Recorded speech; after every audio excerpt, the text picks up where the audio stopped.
First on reporter. പത്തനംതിട്ടയിലെ Elohim global worship സെന്ററിനെതിരെ ഗുരുതര ആരോപണങ്ങൾ ഉയരുന്നതിനിടെ സ്ഥാപന ഉടമ പാസ്റ്റർ ബിനു വാഴമുട്ടത്തിനെതിരെ പുതിയ പരാതി. ഇടുക്കി സ്വദേശിനിയായ മുൻ ജീവനക്കാരിയെ ഭീഷണിപ്പെടുത്തിയെന്നാണ് പരാതി. സ്ഥാപനത്തിൽ കുട്ടികൾ നേരിടുന്ന ക്രൂരത പുറത്തറിയിച്ചതിനാണ് ജീവനക്കാരിയെ ബിനു വാഴമുട്ടം ഭീഷണിപ്പെടുത്തിയത്. രാഹുൽ സുരേഷ് വിവരങ്ങളുമായി ചേരുകയാണ്. രാഹുൽ, ഒരു വാർത്ത പുറത്തു വന്നപ്പോൾ, ഇന്നലെയും മറ്റൊരു ജീവനക്കാരിയുടെ വെളിപ്പെടുത്തലുണ്ടായിരുന്നു. ഒരൊറ്റ വാർത്ത പുറത്തു വന്നപ്പോൾ ആ സ്ഥാപനത്തിൽ ഇതുവരെ ഉണ്ടായിരുന്ന ഇനി എത്രയോ വാർത്ത പുറത്തു വരാനിരിക്കുന്നു എന്ന സൂചന നൽകിയുള്ള വെളിപ്പെടുത്തലുകൾ പുറത്തേക്ക് വരികയാണ്. തീർച്ചയായിട്ടും മാധു, പത്തനംതിട്ടയിലെ എലോഹിം ഗ്ലോബൽ വർഷിപ്പ് സെന്ററിനെതിരെ ഇതുവരെ പുറത്തു വന്ന പരാതികളിൽ ഇതിന്റെ ഉടമയായിട്ടുള്ള ബിനു വാഴമുട്ടത്തിന്റെ പേരുണ്ടായിരുന്നില്ല. പക്ഷേ അദ്ദേഹം അറിയാതെ ആ സ്ഥാപനത്തിൽ ഒന്നും നടക്കില്ല എന്ന കാര്യത്തിൽ യാതൊരു സംശയവുമില്ലായിരുന്നു. പക്ഷേ ഒരു പരൽമീനിനെ പോലെ അദ്ദേഹം ഇങ്ങനെ വഴുതി നടക്കുകയായിരുന്നു. ഏറ്റവും ഒടുവിൽ ഇന്നലെ ആ തുറന്നു പറച്ചിൽ നടത്തിയ ഇടുക്കി സ്വദേശിയായിട്ടുള്ള ജീവനക്കാരി തന്നെയാണ് ബിനു വാഴമുട്ടത്തിനെതിരെ കട്ടപ്പന ഡിവൈഎസ്പിക്ക് പരാതി നൽകിയിരിക്കുന്നത്. അതിന് പ്രധാനപ്പെട്ട കാര്യം, ഈ അണക്കര സ്വദേശിയായിട്ടുള്ള 17കാരൻ നേരിട്ട അതിക്രൂരമായിട്ടുള്ള പീഡനം പുറം ലോകത്തെ അറിയിച്ചത് ഈ ജീവനക്കാരിയായിരുന്നു. അതേ തുടർന്ന് തന്നെയാണ് ഈ ജീവനക്കാരിയെ ബിനു വാഴമുട്ടം ഭീഷണിപ്പെടുത്തുകയും ചെയ്തിരിക്കുന്നത്.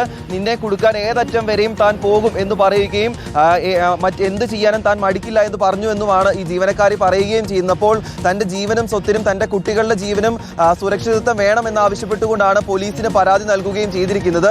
കട്ടപ്പന പോലീസ് എന്തായാലും പ്രാഥമിക അന്വേഷണം നടത്തിയ ശേഷം പത്തനംതിട്ട പോലീസിന് ഈ പരാതി കൈമാറുകയും ചെയ്യും. നേരത്തെയും 17കാരന്റെ പരാതിയും ആദ്യം രജിസ്റ്റർ ചെയ്തത് കട്ടപ്പനയിലായിരുന്നു. തുടർന്ന് തുടരന്വേഷണത്തിന് വേണ്ടി പത്തനംതിട്ട പോലീസിന് കൈമാറുകയായിരുന്നു. എന്തായാലും ബിനു വാഴമുട്ടം ഈ സംഭവവുമായി ബന്ധപ്പെട്ട് ഇതുവരെയും ഒരു പ്രതികരണം നടത്താൻ തയ്യാറായിട്ടില്ല എന്നാണ് എടുത്തു പറയേണ്ട കാര്യം.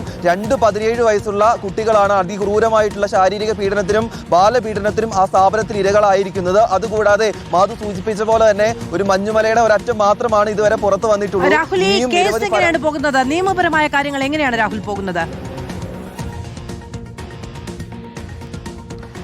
മാധു, ഈ സ്ഥാപനത്തിലെ മാനേജർ ഉൾപ്പെടെയുള്ള 3 പേർക്കെതിരെ നിലവിൽ കേസ് രജിസ്റ്റർ ചെയ്തിട്ടുണ്ട്, FIR രജിസ്റ്റർ ചെയ്തിട്ടുണ്ട്. പക്ഷേ ഇതുവരെയും 3 പേരിൽ ഒരാളെ പോലും അറസ്റ്റ് ചെയ്യാൻ പോലീസ് തയ്യാറായിട്ടില്ല എന്നാണ് എടുത്തു പറയേണ്ട കാര്യം. അപ്പോഴും ഈ പരാതിക്കാർ ഉന്നയിക്കുന്നത് രാഷ്ട്രീയ സ്വാധീനവും മറ്റു സ്വാധീനവും ഈ സ്ഥാപനത്തിനുണ്ട്, അതുകൊണ്ട് പ്രതികൾ രക്ഷപ്പെടാനുള്ള സാധ്യതയുണ്ട്, പ്രതികൾക്ക് ഒരു രീതിയിലുള്ള സംരക്ഷണവും ആരുടെ ഭാഗത്തുനിന്നും ഉണ്ടാകരുതെന്ന പ്രധാനപ്പെട്ട ഒരു കാര്യമാണ് പരാതിക്കാർ ഉന്നയിക്കുകയും ചെയ്യുന്നത്. എന്തായാലും റിപ്പോർട്ടർ വാർത്തയിൽ ഇടപെട്ട മന്ത്രി ബിന്ദു കൃഷ്ണ ഈ വിഷയത്തിൽ കൃത്യമായ നടപടി ഉണ്ടാകുമെന്ന ഉറപ്പ് കുടുംബത്തിനും നൽകുകയും ചെയ്തിട്ടുണ്ട്. ആ ഉറപ്പിന്മേൽ തന്നെയാണ് മുന്നോട്ട് പോകുകയും ചെയ്തത്. ബിനു വാഴമുട്ടം നിലവിൽ ഒരു പ്രതികരണത്തിനും ഈ സംഭവവുമായി ബന്ധപ്പെട്ട് നടത്താൻ തയ്യാറായിട്ടില്ല എന്നാണ് എടുത്തു പറയേണ്ട കാര്യം. അതിനൊപ്പം നേരത്തെ നടത്തിയ ഒരു പ്രസംഗത്തിന്റെ, സുവിശേഷ പ്രസംഗത്തിന്റെ ഒരു വീഡിയോ സമൂഹ മാധ്യമത്തിൽ പങ്കുവെക്കുക മാത്രമാണ് ഇതുമായി ബന്ധപ്പെട്ട് അദ്ദേഹം ചെയ്തിട്ടുള്ളത്. പലതവണ നമ്മൾ ഫോണിൽ ബന്ധപ്പെടാൻ ശ്രമിച്ചെങ്കിലും അദ്ദേഹം പ്രതികരിക്കാൻ തയ്യാറായിട്ടില്ല. എന്തായാലും പോലീസ് പറയുന്നത് 3 പ്രതികളെ കുറിച്ചും അന്വേഷണം നടക്കുന്നു, ഉടൻ തന്നെ അറസ്റ്റ് ഉണ്ടാകുമെന്നാണ് പറയുന്നത്. ആരുടെയും അറസ്റ്റ് ഈ സമയം വരെയും ഉണ്ടായിട്ടില്ല എന്നത് നമ്മൾ ശ്രദ്ധിക്കേണ്ടുന്ന ഒരു കാര്യമാണ്. എലോഹിം ഗ്ലോബൽ വർഷിപ്പ് സെന്ററുമായി ബന്ധപ്പെട്ട് വരുന്ന പരാതികൾ ഗൗരവ സ്വഭാവമുള്ളതാണ്. കുഞ്ഞുങ്ങളെ തല്ലിച്ചതയ്ക്കുക, കുരുമുളക് സ്പ്രേ അടിക്കുക, പരാതി ഉന്നയിക്കുന്ന ജീവനക്കാരെ ഭീഷണിപ്പെടുത്തുക, അവരെ ഉപദ്രവിക്കുക തുടങ്ങിയ ഒരുപാട് പരാതികളാണ്. ഇപ്പോൾ അതിന് ഉടമസ്ഥൻ ഈ ബിനു വാഴമുട്ടം എന്ന് പറയുന്ന ആൾക്കെതിരെ കൂടി പരാതി വന്ന പശ്ചാത്തലത്തിലെങ്കിലും പോലീസ് അതിൽ കൃത്യമായ ആക്ഷൻ എടുക്കേണ്ടതാണ്. ഒരു അഭയകേന്ദ്രമാണ്, അവിടെ എത്തുന്ന മനുഷ്യർ വരുന്നത് ആ തരത്തിലുള്ള സാഹചര്യത്തിലാണ്.